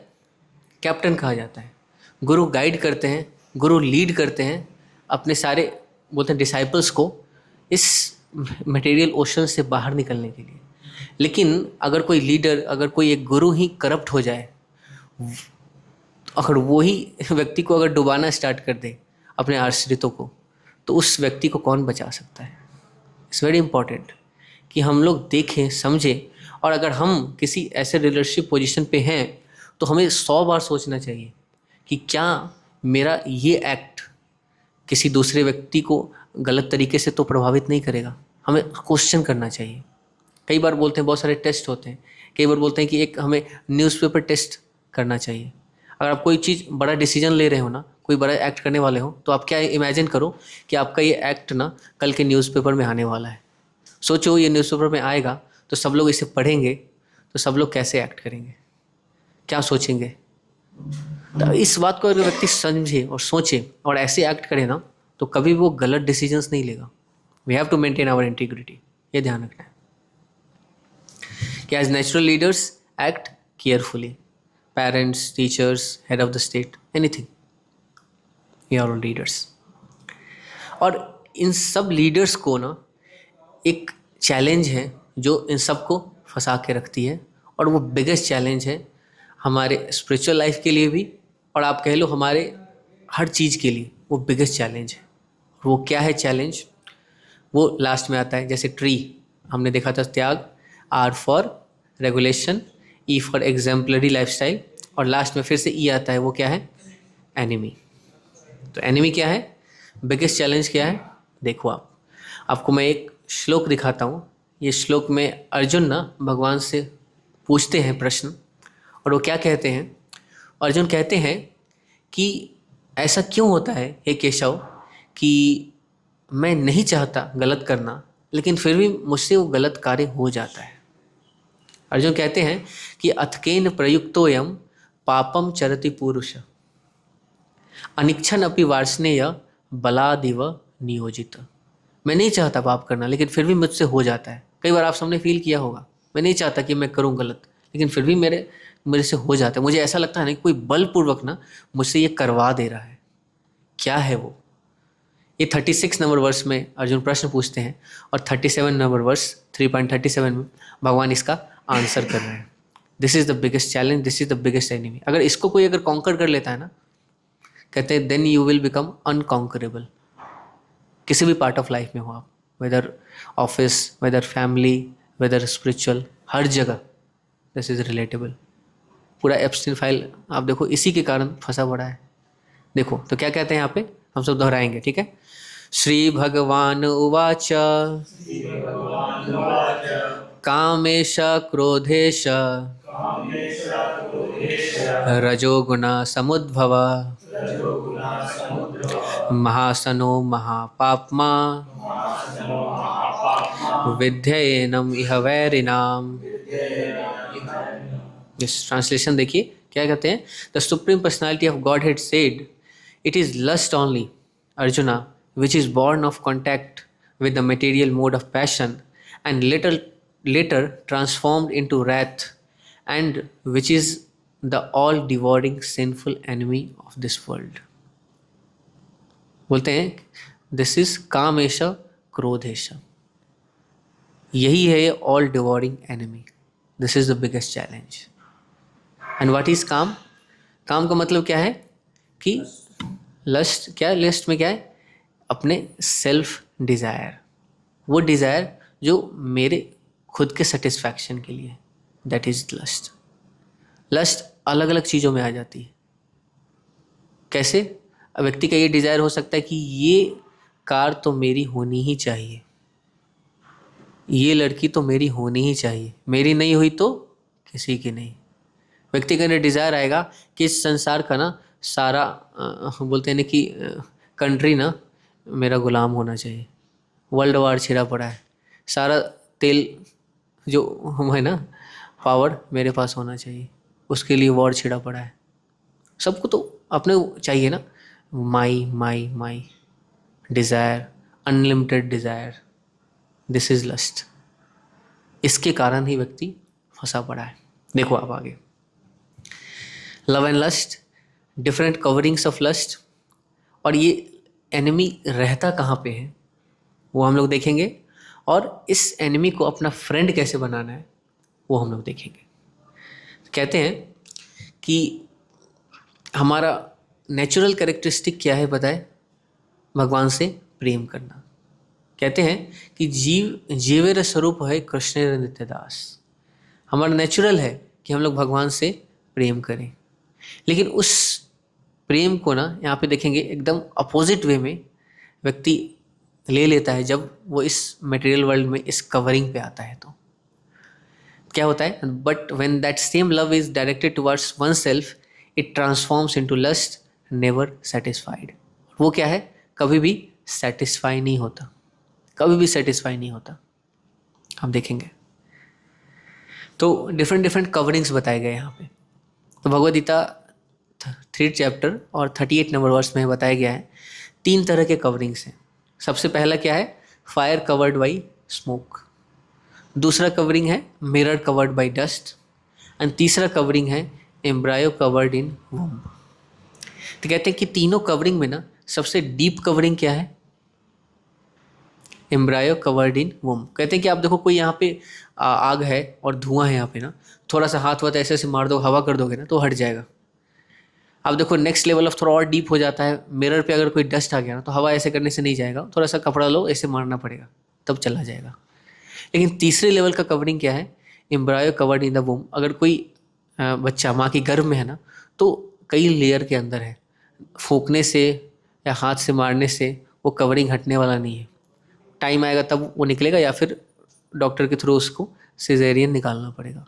तो कहते हैं कि जो हमारा जो लस्ट का कवरिंग है ना, कहते हैं कि ये ऐसे ही बहुत थोड़ा डीप है।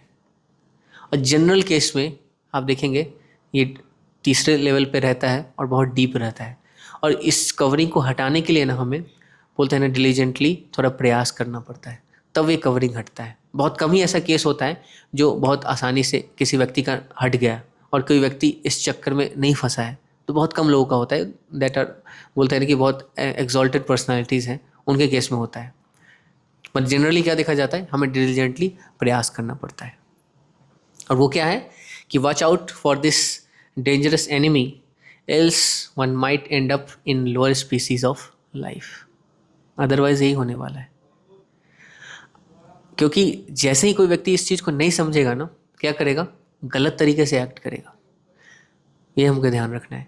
अब कहते हैं कि इन एनिमीज से कैसे हम लोग छुटकारा प्राप्त कर सकते हैं, कैसे बच सकते हैं, रेमेडी क्या है, सॉल्यूशन क्या है, वो भी देखना बहुत ज़रूरी है।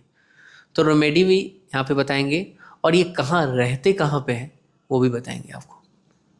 3 प्लेस है। क्या है 3 प्लेस? कहते हैं सबसे पहला सेंसेस, दूसरा माइंड और तीसरा इंटेलिजेंस। इंद्रियों पे रहता है। आप देखेंगे हर सेंसेस का ना कोई एक सेंस ऑब्जेक्ट है। आंखें है ना, आंखें क्या चाहती है, हमेशा कुछ बढ़िया देखना, सुंदर, कुछ अच्छा सुंदर फॉर्म हो वो मैं देखना चाहता हूँ। जिह्वा क्या चाहती है, बढ़िया कुछ हमेशा टेस्ट करने के लिए मिले। कान क्या चाहेगी, मधुर संगीत सुने, कुछ भी स्पेशल साउंड आए। आप देखेंगे बड़े बड़े जो आप देखेंगे, आपने सुन रखा होगा स्टोरीज कि कई सारे ऋषि जो तपस्या कर रहे थे, केवल क्या करते हैं, पायल की झंकार सुनते हैं और फिर उनका तपस्या टूट जाता है, साउंड। फिर आगे क्या आता है, टच। टच क्या चाहती है, कुछ बढ़िया सॉफ्ट चीज़ें टच करें। और क्या, सूंघना, अच्छी चीज़ों को सूंघें। तो हर सेंसेस क्या चाहती है, उनका एक सेंस ऑब्जेक्ट्स है और उससे क्या होता है, वहाँ पे क्या होता है, ये हमारा एनिमी जो लस्ट है ना वो बैठा रहता है। उसको कैसे हम लोग को कंट्रोल करना है, थ्रू रेगुलेशन। थ्रू रेगुलेशन क्या है वो, प्रैक्टिसेस, डिसिप्लिन लाइफ से प्रॉपरली कहा गया है। तो उस हमें प्रॉपरली, अब मन नहीं कर रहा है फिर भी हमें क्या करना है, टाइम पे सो जाना है, हमें टाइम पे उठ जाना है। आप देखो बच्चे को ना कभी मन नहीं करता पढ़ाई करने का, लेकिन उससे पढ़ाई करना पड़ता है थोड़ा सा, क्योंकि वो क्या है, एक तरह से तपस्या है। और तपस्या करने में हमेशा क्या होता है, पेन आता है। कभी भी तपस्या करने में मज़ा नहीं आता, थोड़ा पेन लेना पड़ता है, दैट इज़ तपस्या। उसी कहते हैं कि voluntarily accepting inconveniences for some higher cause, वही तपस्या है। तो रेगुलेशन वही है, हमारा हायर पर्पस है जिस कारण से हम लोग क्या कर रहे हैं, थोड़ा सा इनकन्वीनियंस ले रहे हैं। लेकिन वो इनकन्वीनियंस अगर अभी हम लोग ले लेंगे ना तो फिर क्या होगा, बाद में हम लोग पछताएंगे नहीं। अदरवाइज बाद में केवल क्या होगा, रिग्रेट रिग्रेट रिग्रेट। तो अपने सेंसेस को हम लोग कैसे कंट्रोल कर सकते हैं, थ्रू रेगुलेशन। कैसे रेगुलेशन हमने लगा दिया, हमने रेगुलेशन लगा दिया कि मैं ना भगवान को ऑफर किए बगैर कोई चीज़ नहीं लूँगा, तो रेगुलेशन लग गया। हमने ये रेगुलेशन लगा दिया कि मैं ना क्या कहते हैं नॉन वेज नहीं लूँगा, तो एक रेगुलेशन लग गया। इस तरह के रेगुलेशन हमें हेल्प करेंगे। आप देखो, मैंने रेगुलेशन लगा लिया कि उस जगह पे मैं नहीं जाऊँगा जहाँ पे क्या है, मेरे ऐसे फ्रेंड्स हैं ना जो मुझे गलत चीज़ों में लेके जाएंगे। तो वो आपने रेगुलेट कर लिया अपने खुद को, अपने सेंसेस को, क्योंकि वहाँ अगर मैं गया, उस नाइट पार्टी में गया कल जो होने वाला है, तो वहाँ पे जाऊँगा तो मेरी सारी इंद्रियाँ भड़क जाएगी। मुझे कभी मन करेगा कि ये थोड़ा सा शराब पी लो, कोई बोलेगा कि चलो उधर मेरी एक गर्लफ्रेंड आई है, उससे मैं तुझे बात कराता हूँ, कोई बोलेगा कि अच्छा आपको पता है एक डिफरेंट ये सॉन्ग आया है, ये सुन के देखो। ऐसे ऐसे करके आपको पता नहीं है, एक डिफरेंट ये डिश बना है। आज मैं गया था वहाँ पे, क्या बोलते हैं उसको, मैगडी गया था, वहाँ से एकदम फ्राइड चिकन लाया हूँ, एक बार खा के तो देखो कितना बढ़िया टेस्ट है। ऐसा कहेगा ना व्यक्ति, आपको लगेगा अच्छा कर ही लेते हैं थोड़ा सा। तो वहाँ से हमें बचना है। तो दो चीज़ें होती है, बाहर बारिश हो रही है ना, तो या तो वहाँ पे जाओ ही ना, तो उस बारिश से बच जाओगे, या फिर दूसरा क्या है, एक छाता लेके जाओ। लेकिन छाता हमारा स्ट्रांग होना चाहिए, तभी हम लोग बच पाएंगे। ठीक है। अब दूसरा प्लेस क्या होता है, माइंड, मन, हमारे मन में बैठा होता है ये एनिमी हमारा। तो उसको कैसे कंट्रोल करते हैं हम लोग, कैसे, थ्रू चैंटिंग। तो हम लोग हरे कृष्ण महामंत्र का जो जप करते हैं ना, तो अपने माइंड को हम लोग कंट्रोल करते हैं, वो जो एनिमी है ना उसको कर्व करते हैं। अब तीसरा क्या है, इंटेलिजेंस, हमारी बुद्धि में भी बैठा होता है ये। कई बार क्या होता है, हम लोग गलत करेंगे और उसको क्या करते हैं हम लोग, जस्टिफाई करते हैं विथ इंटेलिजेंस।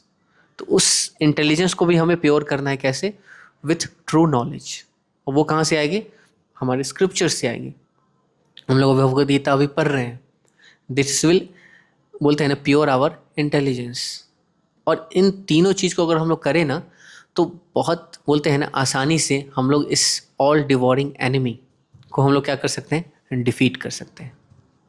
तो वही है, conquer lust by regulating senses, engaging the mind in chanting Hare Krishna mahamantra and studying Bhagavad Gita. Yes, वही है, how to make wrath our friend. तो बहुत परफेक्ट एग्जाम्पल इसमें दिया जाता है अर्जुन का और हनुमान का। अर्जुन, आप देखो, ये युद्ध कर रहे थे तो क्या वो गुस्सा नहीं कर रहे थे, गुस्सा उनको कर रहे थे, लेकिन वो गुस्सा उनको परेशान नहीं कर रहा था, वो गुस्से के वश में नहीं थे, गुस्सा उनके वश में था। हनुमान जी जब लंका में गए, तो आप देखेंगे अभी शेरप्रभु बहुत सारा सुंदरकांड का लगाते भी है फोटो, वीडियोस वगैरह अपने स्टेटस पे लगाते हैं। तो पूरा आप देखेंगे कि उन्होंने गुस्सा किया, लेकिन कैसे किया, गुस्सा उनके कंट्रोल में था। ऐसा नहीं था कि वो लंका में आग लगाए तो पूरी लंका को आग लगा दिया। उन्होंने विभीषण जी के घर में कुछ नहीं किया, वो अशोक वाटिका में जाके उन्होंने आग नहीं लगाया। उनको पता था कहाँ पे क्या करना है, नहीं करना है। तो हमें पता होना चाहिए कि आप किसी व्यक्ति को अगर डांट रहे हो ना, तो माँ अगर बच्चे को डांटती है ना, तो ऐसा नहीं है कि माँ को बड़ा मज़ा आता है, अरे आज मैंने इसको ना मारा, मज़ा आ गया। माँ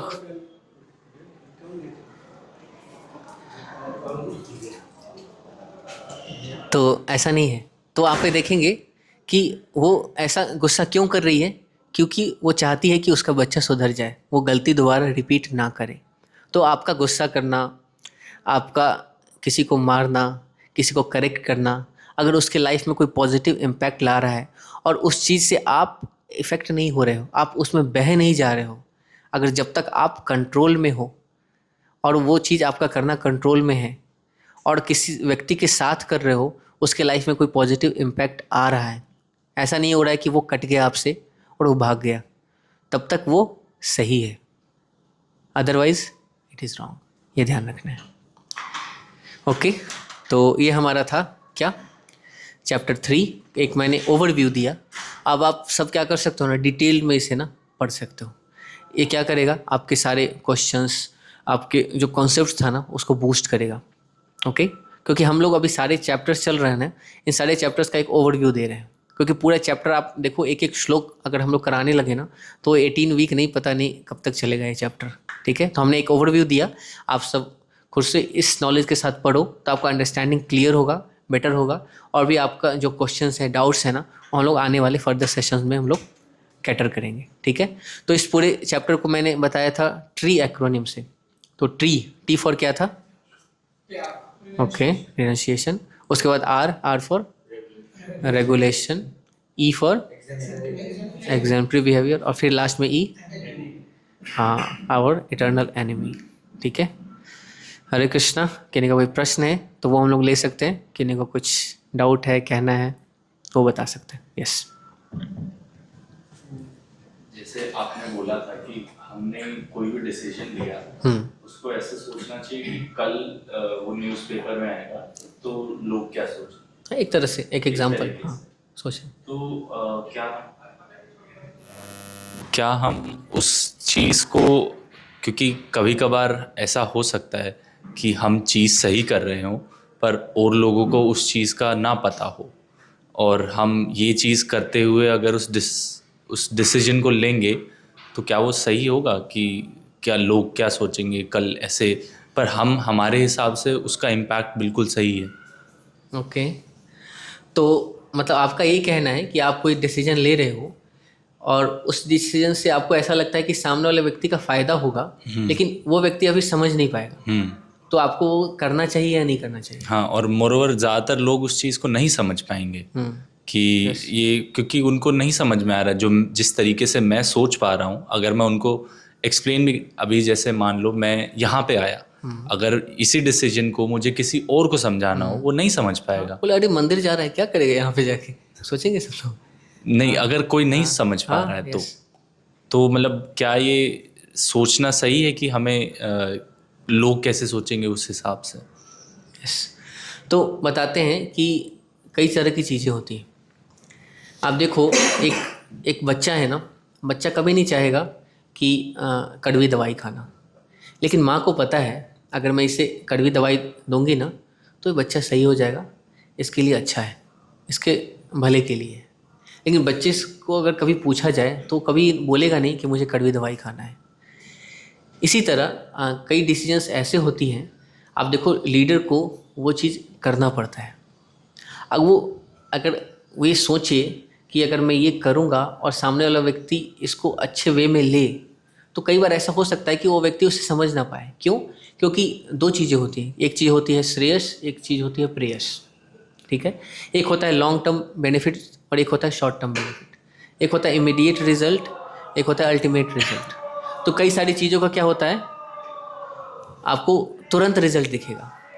आप देखेंगे एक चीज़ होता है, आप शुरुआत में आप कोई व्यक्ति को बोलो आपको भी पढ़ाई करना है, बाहर नहीं जाना है, एक बच्चे को बोलो तो उसे बड़ा डिफिकल्ट लगेगा, अरे क्यों ऐसा कहा जा रहा है मुझे, लेकिन उसे दिख नहीं रहा है। उसे शुरुआत में क्या दिख रहा है, ये मेरे लिए बड़ा प्रॉब्लम है, लेकिन वो उस समय उसका पढ़ाई करना उसको एंड में क्या देने वाला है, रिजल्ट देने वाला है। कहते हैं जो सतुगुनी तपस्या है ना, वो शुरुआत में क्या लगती है पता है, बहुत कड़वी लगती है, बड़ा पेनफुल होता है, एक जहर के समान लगता है, लेकिन वही चीज़ लास्ट में क्या बन जाती है, अमृत के समान।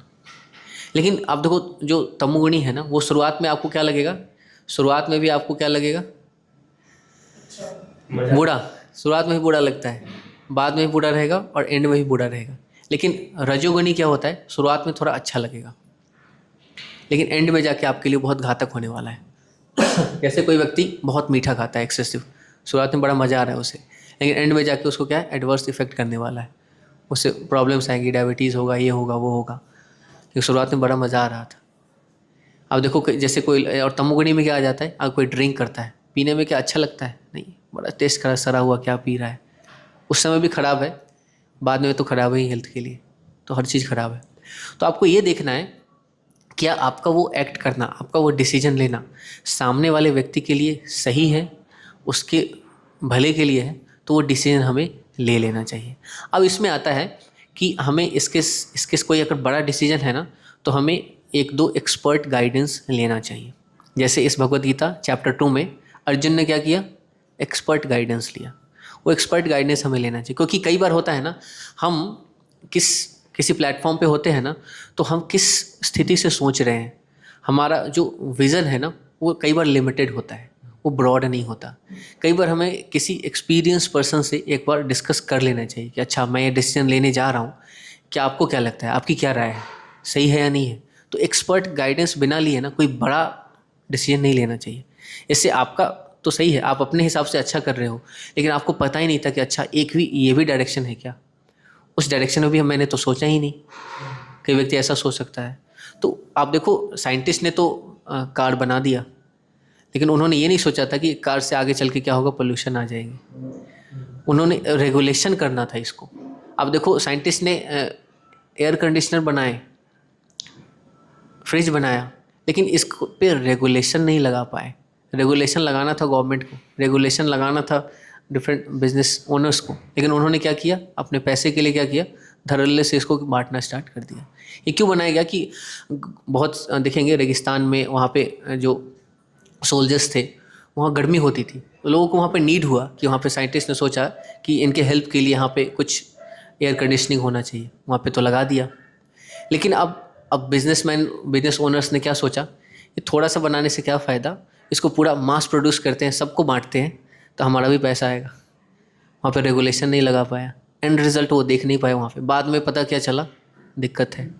आप देखो जो सिगरेट बनाया गया था ना, आप पढ़ना, एक बुक है मर्चेंट ऑफ डाउट्स बुक है, तो उस बुक में बताया गया है कि जब सिगरेट बनाया गया था ना, तो इसको प्रमोट किया गया, बड़ा प्रमोशन हुआ। सब लोग टीवी पे ऐड आता था कि बड़े बड़े जो वहाँ पे लीडर्स थे उस समय सिगरेट स्मोक करके दिखाते थे कि हमारा माइंड खुल गया है, अब अच्छे से मैं कार्य कर पा रहा हूँ, ऐसा दिखाते थे, ऐसा प्रेजेंट किया। बाद में कितने सालों बाद पता चला कि अच्छा सिगरेट पीने से कैंसर हो रहा है। तो कई बार हमें पता नहीं होता हम क्या चीज़ कर रहे हैं, उसका क्या साइड इफ़ेक्ट आ जाने वाला है। तो कई बार हमें ऐसे डिसीजंस को लेने से पहले एक बार एक्सपर्ट गाइडेंस ले लेना चाहिए, देन दैट इज़ फाइन। क्योंकि हर बार हर चीज़ को व्यक्ति को समझ में नहीं आए, लेकिन अगर उसके लिए सही है तो वो चीज़ कर देना चाहिए। जैसे माँ को पता है बच्चे के लिए कड़वी दवाई सही है, तो उसे माँ क्या करती है, रसगुल्ले में डाल के उसको खिला देती है। तो वो चीज़ हम लोग कर सकते हैं, ठीक है।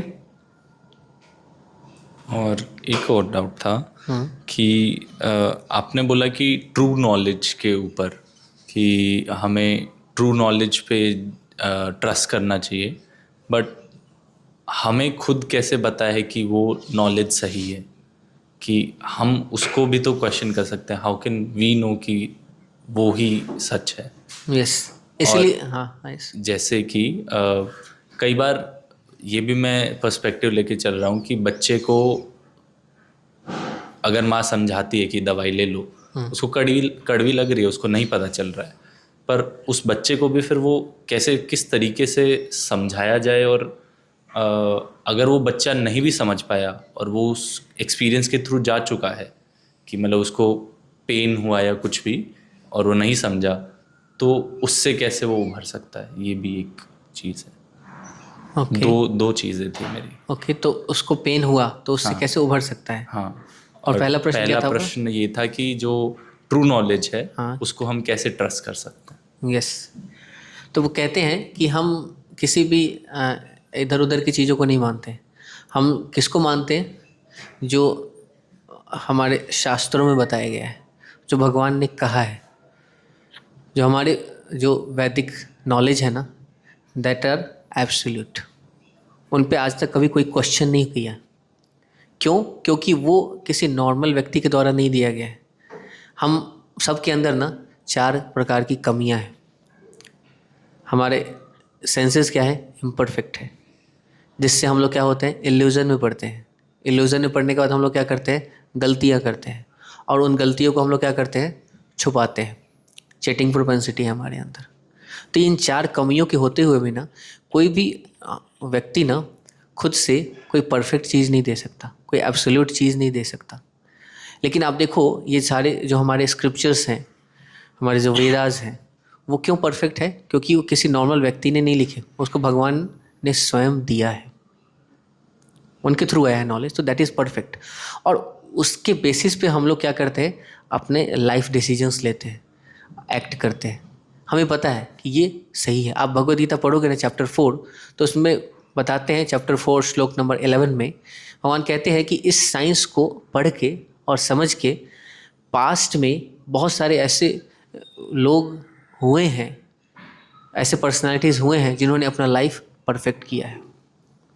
तो उनके एक्सपीरियंस कहते हैं कि हम पढ़ भी रहे हैं, हम देख भी रहे हैं, और देखो उसका रिजल्ट हम लोग फील भी कर रहे हैं। सब चीज़ देख रहे हैं कि this is happening, this is perfect. ऐसा नहीं है कि कोई ये इम्प्रैक्टिकल साइंस है, दिस इज़ वेरी प्रैक्टिकल। कोई व्यक्ति अगर करके देखे ना, उससे आप देखो, आज आप करना स्टार्ट करो, कल से आपको रिजल्ट दिखेगा, आपको पता चलेगा। That's why we are following this, इसलिए हम लोग इसको फॉलो कर रहे हैं। और कहते हैं कि 3 प्रकार के लोग होते हैं। आपका दूसरा प्रश्न, कि एक व्यक्ति होता है जो वो क्या करता है कि दूसरों को देख के समझ जाता है। दूसरा व्यक्ति क्या होता है, एक बार उस गलती को करता है, उसे फिर होता है, रियलाइज़ होता है कि अच्छा ये गलत था, नहीं करना चाहिए, वो समझ जाता है, सीख जाता है। तीसरा प्रकार का व्यक्ति क्या होता है, जो बार बार वही चीज़ करेगा, सेम गलती रिपीट करेगा, फिर भी समझता नहीं है, तो वो तीसरे प्रकार का व्यक्ति है। तो इसमें बेस्ट क्या है, व्यक्ति देख के समझ जाए।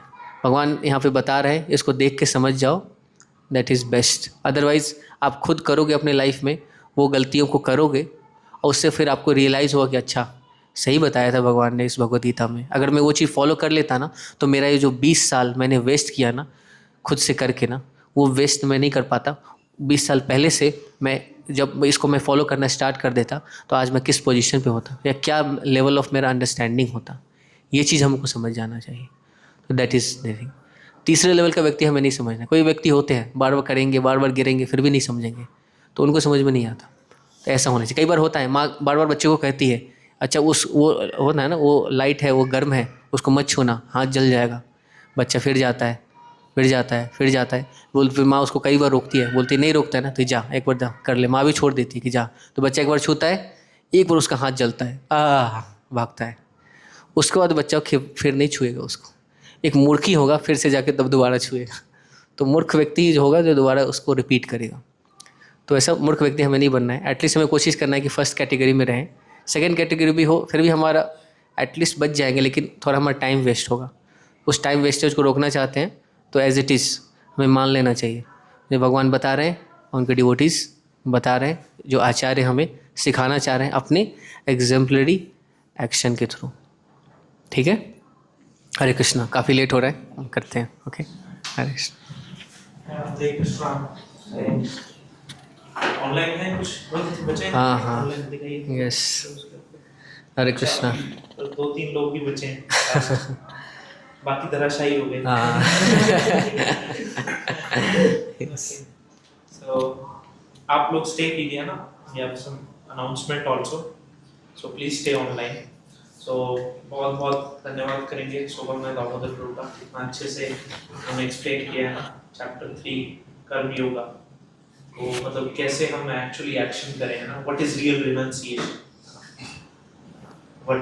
what we should actually act for, है ना। So इसका क्या एक्रोनिम था इस चैप्टर का? ट्री क्या था? त्याग। एक्चुअल रिनंसिएशन क्या है? Yes, regulation. रेगुलेटेड वे में ही आपको रियल रिनंसिएशन वाली फीलिंग आएगी। रेगुलेटेड जब आप ई एग्जाम्पल, तो या आप रेगुलेटेड रहेंगे तब एग्जाम्पलरी बन पाएंगे।